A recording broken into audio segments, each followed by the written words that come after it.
Hallihallo und herzlich willkommen zu einem neuen Video hier zum Saisonstart mit der KTM. Genau, und darum geht es in diesem Video, weil ich hasse auf jeden Fall solche Videos, wo irgendwie 50 Minuten lang irgendwas erklärt wird und jeder wartet auf das Ergebnis oder die Aussage und deshalb kommt die Aussage gleich hier bei mir am Anfang. Genau, also ich habe mich entschieden, dass ich für diese Saison die KTM noch behalte. Das ist alles äußerst fragwürdig und das bleibt auch für mich absolut das Abenteuer. Und wenn es euch interessiert, wieso und warum, dann bleibt gerne dran beim Video. Ansonsten, das war's. Dieses Jahr kommt für mich keine R1300 GS. Und ja, heute ist Saisonstart. Ich bin nicht mal in München, das Moped ist in München, aber für mich offiziell am 2. hole ich sie aus der Garage. Dann wird erstmal das Kennzeichen richtig festgeschraubt, dass ich auf keinen Fall diese Saison wieder eins verliere. Und ich freue mich einfach, dass das Moped hoffentlich einfach fährt. Falls es irgendwelche Probleme gibt, ist es endgültig soweit. Wie ist diese ganze Geschichte abgelaufen? Weil die ist wirklich komplett absurd.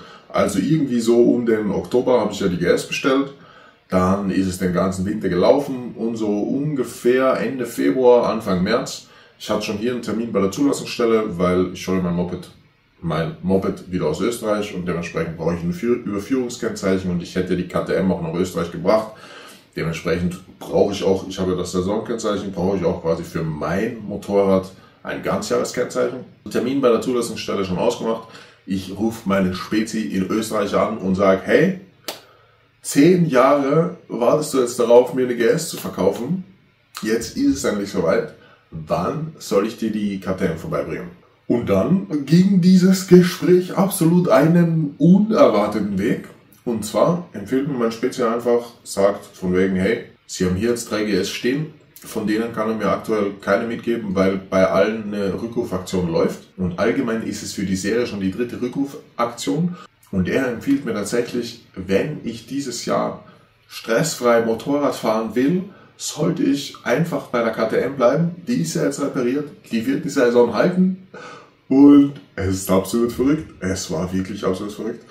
Genau, die wird diese Saison halten und dann kann ich mir im Herbst eine GS bestellen und die hat bestenfalls abgedatete Teile oder was auch immer, schon irgendwie Version 2 von gewissen Komponenten oder auch einen definitiv ausgereifteren Softwarestand. Ich habe so viele Schmerzen mit Software. Das ist eine ganz andere Geschichte, aber ihr kennt sie ja hier schon, wenn ihr den Kanal schon länger verfolgt. Das Gespräch ist 1 Stunde gegangen, ich war komplett fertig mit den Nerven. Ich sag's euch wirklich, den ganzen Winter habe ich mir eingeredet, das ist eine gute Entscheidung. Ich liebe die KTM, aber die KTM hat keine Zukunft. Genau. Ich habe die Entscheidung getroffen. Ich bleibe bei der Entscheidung. Ich habe mit meiner Freundin gesprochen, habe gesagt, Schatz, du, also ich würde irgendwie schon gern wissen, ob die KTM die Saison durchhält und ob sie jetzt wirklich repariert ist oder ob sie nicht repariert ist. Also, meine liebe Freundin sagt, versuch es einfach, wenn dir dein Gefühl das sagt. Und ich sage, nein, Entscheidung getroffen, schmerzhafte Erfahrung gemacht, wir bleiben dabei. Passt. Und dann kommt eben dieses Telefonat mit meinem Spezi und der sagt mir, wobei ich mir 3-4 Monate mich bewusst vom Gegenteil überzeugt habe. Ich habe sogar schon diesen mega geilen Jekyll and Hyde Auspuff rausgesucht.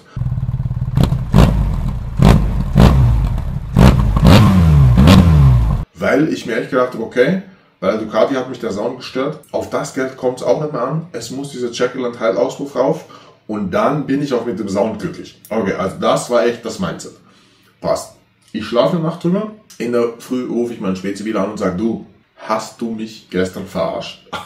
war das ein Spaß unter Männern? War das irgendwie so? Und er sagt, nee, er meint das total ernst. Also wenn ich diese Saison Spaß haben will, soll ich mit der KTM fahren. Die wird das schon machen. Okay, und deshalb kommt jetzt einfach alles anders. Ich habe auf jeden Fall hier meine Werkstatt gewechselt. Ich bin offiziell nicht mehr in der Stadt, wo ich davor war, sondern bin in den Süden Richtung Rosenheim gegangen zum Balog Mototreff. Auch eine offizielle KTM-Werkstatt, hat noch Yamaha im Haus, habe mich dort einfach angemeldet und muss sagen, der Erstkontakt war wirklich einfach super nett und auch E-Mail-Kommunikation hat perfekt geklappt und es war einfach sehr freundlich. Ich habe mich sehr gut aufgehoben gefühlt, bin wirklich dankbar dafür, weil mein Bauchgefühl hier in München ist nicht gerade grandios. Und ich wollte auf jeden Fall die Werkstatt wechseln, weil ich fühle mich hier nicht absolut perfekt aufgehoben. Das waren ja wirklich ganz verrückte Geschichten. Auch zu dem Garantieantrag aus Dublin kommt da noch eine Geschichte, die ist einfach abartig verrückt. Also das kann man gar nicht erzählen eigentlich, wie das hier abgelaufen ist. Man darf es festhalten, man muss es festhalten, weil das ist wirklich einfach eine Zumutung gewesen. Dementsprechend wollte ich hier auf jeden Fall die Werkstatt wechseln. Das heißt, Hoffnung, neue Werkstatt. Dann habe ich abgeschlossen die Garantieverlängerung. Die teuerste Garantieverlängerung in meinem Leben. Dazu kommt auch noch ein Video. Wenn euch das interessiert und ihr den Kanal noch nicht abonniert habt, lasst auf jeden Fall ein Abo da und ein Like. Das Video kommt auf jeden Fall auch in den nächsten Wochen. Und der letzte Punkt ist dann tatsächlich einfach das Fahrgefühl. Ich muss leider wirklich sagen, dass ich liebe 160 PS Plus. Und das passt sehr gut für mich, für meinen Fahrstil und fürs Touren mit 2 Personen, auch mit Gepäck und dem ganzen Zeug, was wir da drauf haben. Ich spüre deutlich, dass die BMW weniger hat. Wir wissen ja, ich war auch mit der Tenere in Sizilien super glücklich. Das macht riesen Spaß. Ich kann gemütlich touren, ich liebe gemütlich zu touren. Was mir persönlich sehr wichtig ist, wo ich mich jetzt eigentlich schon darüber freue, dass die Entscheidung so gefallen ist, weil es hat mich im Winter auch sehr beschäftigt. Motorradfahren ist ja etwas mit persönlicher Emotion, mit Gefühl, mit Leidenschaft, mit Liebe. Also ich habe noch nie ein Motorrad gekauft, das ich in dem Moment nicht absolut geliebt hätte. Wenn ich mir die BMW so anschaue, dann kommen da möglicherweise die ein oder anderen Zweifel. Aber ihr versteht, was das heißen soll. Das heißt, die KTM ist mega geiler Bock und der KTM gehört auf jeden Fall mein Herz. Ich weiß nicht wieso, aber ich setze mich drauf, ich schalte sie an. Und wenn ich einfach alles ausblende, was ich erlebt habe in diesem Jahr, bin ich echt ein Happy Guy.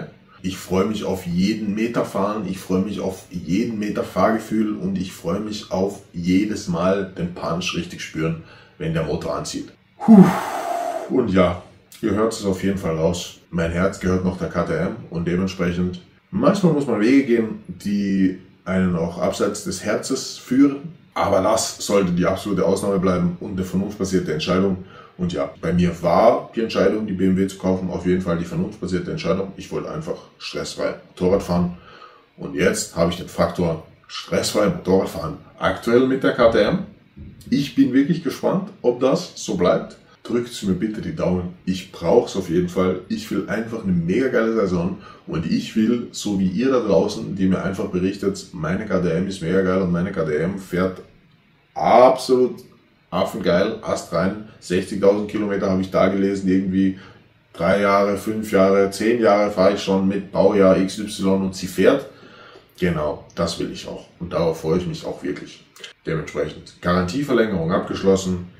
Der Saison steht nichts im Weg. Ich habe viel Zeit zum Mopedfahren. Wir haben auf jeden Fall geplant, eben 1 Monat ist schon fix. Den ganzen Mai sind wir in Sardinien mit Fähre und einfach Moped fahren. Freundin macht teilweise Remote Office, bisschen Urlaub kombiniert. Und vermutlich Norwegen im August ist auch noch der Plan. Und ich überlege noch, ob ich vielleicht ein bisschen in den Balkan fahre und einfach wieder zurück, um einfach hier alles aus diesem Jahr rauszuholen. Weil ich habe richtig Bock auf Moped fahren und ich freue mich schon wirklich auf diese geile Saison. Dementsprechend, ich hoffe, der eine oder andere wird sicher enttäuscht sein. Kommt jetzt kein krasser GS-Content und sie wird nicht auseinanderfallen, weil ich sie nicht fahre. Aber würde mich auf jeden Fall freuen, wenn ihr auf dem Kanal bleibt. Deshalb, ich hoffe, ihr könnt diese Entscheidung nachvollziehen. Ich will einfach stressfrei Motorrad fahren. Ich hoffe, das klappt. Und ich hoffe, ihr freut euch mit mir auch auf den Content mit der KTM dieses Jahr. Weil sie ist wirklich ein drecksgeiles Bike. Und so wie ich hier tatsächlich auch gesehen habe, vor kurzem eine Umfrage, welches Motorrad die nächsten Shorts als Videos denn zeigen sollen, ist tatsächlich KTM eindeutig rausgekommen. Hat mich richtig gefreut. Okay, die GS war auch nicht zur Auswahl. Aber ja, spannend. Ich war wirklich überrascht und habe mich auch sehr gefreut. Gibt noch viel KTM-Content, auch vom letzten Jahr, auch noch von der Ducati noch. Der wird alles noch kommen und dementsprechend, ich wünsche euch allen eine super tolle Saison. Das war mein Season-Opening-Video. Es geht weiter, es wird mega geil, es wird richtig, richtig genial und ich freue mich sowas auf 2024. Deshalb ride hard, ride safe, passt auf euch auf, viel Freude in der Saison.